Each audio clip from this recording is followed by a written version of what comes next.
देश के उपराष्ट्रपति का चुनाव 9 सितंबर को होगा, मगर 21 अगस्त को पता चल जाएगा कि देश का अगला उपराष्ट्रपति कौन है। अगला नहीं कह सकते क्योंकि फिलहाल कोई उपराष्ट्रपति नहीं है। देश का उपराष्ट्रपति कौन है? उपराष्ट्रपति के चुनाव की इतनी जल्दी तैयारियां हुई कि अभी तो चर्चे भी नहीं थमे हैं कि इस्तीफा देने वाले पूर्व उपराष्ट्रपति जगदीप धनखड़ को इस तरह से क्यों जाना पड़ा। मगर अब इन वजहों को लेकर बहुत ज्यादा चर्चा करने की कोई वजह नहीं है। वैसे हम चर्चा करेंगे, मगर अगला उपराष्ट्रपति क्या राजस्थान से ही होगा? अगला उपराष्ट्रपति क्या जाट जाति से होगा? देखिए, बीजेपी में 2 दौर की मीटिंग हुई है और राजस्थान से जो फीडबैक जेपी नड्डा ने व्यक्तिशः फोन करके बहुत सारे नेताओं से पूछा है, उनमें ये कहा गया है कि बहुत ज्यादा कोई असर तो पड़ेगा नहीं। जगदीप धनखड़ के जाने या रहने से भी कोई असर नहीं पड़ रहा था, जैसा कि लोकसभा चुनाव में हमने देखा, पर जाने से भी कोई असर नहीं पड़ेगा। परसेप्शन का एक खेल है। तो जाटों को अगर बना दिया जाता है तो एक तरह से कहा जा सकता है कि ना निगेटिव होगा ना पॉजिटिव होगा। जो शून्य पर आंकड़ा अटका हुआ था वो अटक जाएगा और क्या पता कुछ पॉजिटिव ही चला जाए। तो क्या राजस्थान से ही होगा? पता नहीं। क्या हरियाणा से होगा? पता नहीं। क्या पश्चिमी उत्तर प्रदेश से होगा? पता नहीं।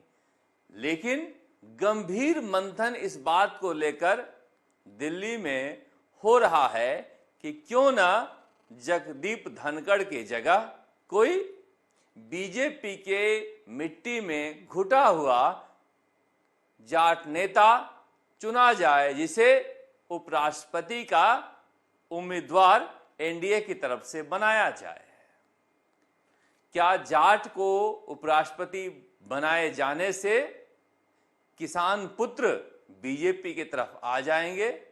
इसकी कोई गारंटी नहीं है। मगर चूंकि जगदीप धनखड़ को जब उपराष्ट्रपति बनाया गया था तो स्वयं प्रधानमंत्री नरेंद्र मोदी किसान पुत्र कहा करते थे, और जब भी जगदीप धनखड़ पर कोई राजनीतिक मुश्किल आती थी राज्यसभा में, वो कहते थे ये किसान पर हमला है। तो क्या किसान फिर से बैठेगा उपराष्ट्रपति के पद पर? देखिए, बहुत सारे नामों को लेकर चर्चा है। जब आप कहेंगे कि हाँ, जाट जाति से उपराष्ट्रपति के पद पर बैठाए जा सकते हैं, जिसे लेकर गहन मंथन चल रहा है, तो फिर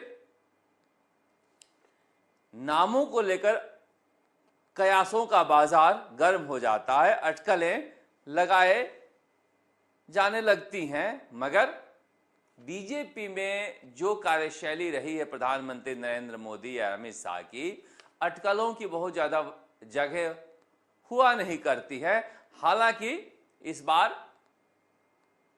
लोकसभा अध्यक्ष ओम बिरला ही बनेंगे, ये सूचना पहले से आ गई है। तो वो भी एक नयापन का जो दौर था चौंकाने वाला, उसकी धार में भी कुछ कमी आई है, धार कुंद हुआ है। मगर ये बहुत सारे लोग तर्क दे रहे हैं कि चूंकि बिहार में चुनाव है, इसलिए बिहार से किसी को उपराष्ट्रपति के पद पर बैठाया जा सकता है। अब बिहारियों को लेकर पता नहीं कितना भरोसा है प्रधानमंत्री नरेंद्र मोदी के मन में, क्योंकि बिहारी या तो बुद्ध हो जाता है या फिर युद्ध में चला जाता है। एक बड़ी समस्या है। वहां के राजनीतिक मिजाज को भांपना इतना आसान नहीं रहता है। पश्चिमी उत्तर प्रदेश को लेकर सत्यपाल मलिक का अनुभव बहुत अच्छा नहीं रहा है प्रधानमंत्री नरेंद्र मोदी का। हालांकि देखिए, जो इसके विरोध में तर्क देने वाले हैं वो ये भी तर्क देते हैं कि सत्यपाल मलिक और जगदीप धनखड़ के बाद भी क्या जाटों पर भरोसा प्रधानमंत्री नरेंद्र मोदी का बचा है। मगर चूंकि जाटों का भरोसा बीजेपी में बचा है, इसलिए शायद ये हो जाए। पश्चिमी उत्तर प्रदेश के बारे में इसलिए भी कहा जा सकता है कि वहां पर इस साल नहीं तो अगले साल चुनाव है, या 2027 में चुनाव है, अहम चुनाव होता है, या फिर बहुत सारे लोग अलग अलग तर्क देते हैं कि हो सकता है कि तमिलनाडु से हो जाए। मगर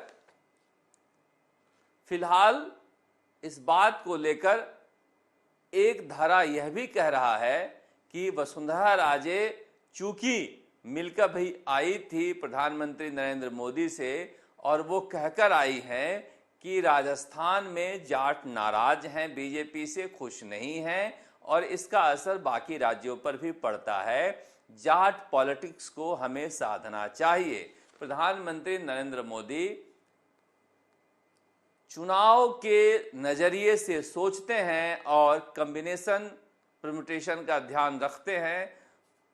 तो क्या वसुंधरा राजे उपराष्ट्रपति हो सकती हैं? बहुत सारे लोगों ने हमसे पूछा कि वसुंधरा राजे का नाम चल रहा है उपराष्ट्रपति बनने पर। हमने कहा देखो, उपराष्ट्रपति का पद कोई ऑर्नामेंटल नहीं होता है, कोई सजावटी नहीं होता है। वैसे सजावटी तो कोई भी पद नहीं होता है, मगर चूंकि राष्ट्रपति का बहुत ज्यादा काम नहीं होता है, इसलिए कई लोग गोल्डन जीरो भी कहते हैं। पर यहां तो राज्यसभा का संचालन होना है। चूंकि राज्यसभा का संचालन करना है, इसलिए इस बार प्रधानमंत्री नरेंद्र मोदी फूंक फूंक कर कदम रखेंगे। दूध का जला छाछ भी फूंक फूंक कर पीता है। राज्यसभा के संचालन को लेकर जिस तरह से टकराव हुआ है, उसे मद्देनजर देखते हुए इस तरह के व्यक्ति को बैठाएंगे जो पद पर बैठने के बाद यह न सोचने लगे कि मैं तो अब संवैधानिक पद पर बैठ गया, अब मेरा कोई कौन क्या कर सकता है। इसलिए होने को तो कुछ भी हो सकता है, राजनीति में किसी को खारिज नहीं किया जा सकता है, मगर हमें नहीं लगता कि वसुंधरा राजे को इतने महत्वपूर्ण पद पर, राज्यसभा के संचालन वाले पद पर बैठाएंगे। पर एक नाम और भी है, सतीश पूनिया का। आप सोच रहे होंगे नहीं अभी तो नए नए हैं। सतीश पूनिया ओम बिरला के समकक्ष ही नेता रहे हैं और अखिल भारतीय विद्यार्थी परिषद में, या फिर आप कह लीजिए कि युवा मोर्चा में, दोनों साथ ही रहे हैं। और इनकी निष्ठा को लेकर कोई सवाल नहीं उठा सकते आप। हरियाणा के प्रभारी भी रहे हैं, जब जिम्मेदारी मिला है तो शानदार काम भी किए हैं। बीएल संतोष से अच्छे संबंध भी हैं।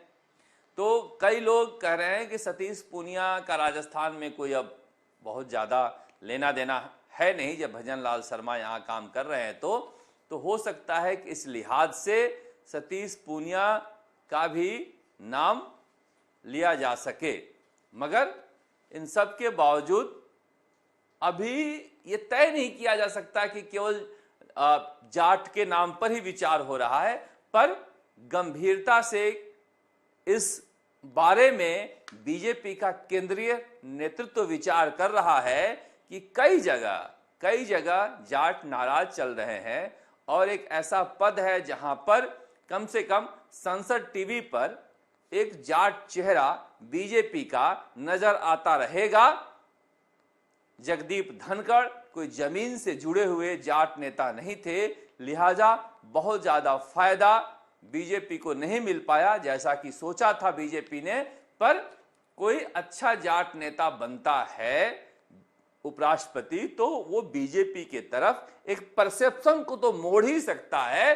वैसे राजनीतिक रूप से बहुत चतुर जातियों में आते हैं जाट, वो अपना भला बुरा अच्छे से सोचते हैं और उसके बाद फैसला लेते हैं। मगर परसेप्शन के लिहाज से ये खेला जा सकता है। पर कई पुराने नाम भी है जिसे प्रधानमंत्री नरेंद्र मोदी कंसीडर कर सकते हैं। मगर अब बड़ी बात यही है कि प्रतिभा से ज्यादा निष्ठा का सवाल है। वैसे जो उनका काम एंड कंपोजिशन रहा है, जो उनका धैर्य रहा है, उस धैर्य को देखते हुए सतीश पूनिया अगर इस पद पर बैठते हैं तो कोई इसमें किसी को आश्चर्य नहीं होना चाहिए। वैसे हनुमान बेनीवाल मजाक में ये नाम लेते हैं कि सतीश पूनिया को उपराष्ट्रपति बना दिया जाएगा। कई बार मजाक में नाम लिया हुआ सच भी हो सकता है, मगर इनके अलावा भी हरियाणा में एक लंबी सूची है जाट नेताओं की जिनको लेकर कंसीडर किया जा सकता है उपराष्ट्रपति के पद पर या फिर पश्चिमी उत्तर प्रदेश में। पर हमने कहा ना, प्रधानमंत्री नरेंद्र मोदी इस बार जिसे भी बनाएंगे ठोक बजाकर बनाएंगे, क्योंकि जगदीप धनखड़ जो हैं वो कहां से आए थे, कैसे आए थे, वो एक पहेली आज तक बनी हुई है और आगे भी बनी ही रहेगी, क्योंकि ये दो ही जानते हैं कि इस पद पर कैसे पहुंचे। मगर मैंने कहा ना कि आज भी जगदीप धनखड़ यही कोशिश कर रहे हैं कि प्रधानमंत्री से उनके रिश्ते सुधर जाएं। अभी भी उन्होंने अपने पेज पर, जो ऑफिशियल पेज है उनका, उस पर प्रधानमंत्री नरेंद्र मोदी, जेपी नड्डा, अमित शाह, इन सब की तस्वीर लगा रखी है। वो सत्यपाल मलिक नहीं बन सकते हैं। सत्यपाल मलिक और जगदीप धनखड़ में बड़ा फर्क है। मैं पहले से कह रहा हूं, उनका मिजाज अलग था, वो खांटी राजनीति से आए थे और ये जोड़ तोड़ से पहुंचे हैं। जोड़ तोड़ से पहुंचने पर टूटने का डर हमेशा रहता है, लिहाजा वो अभी तक चुप्पी साधे हुए हैं।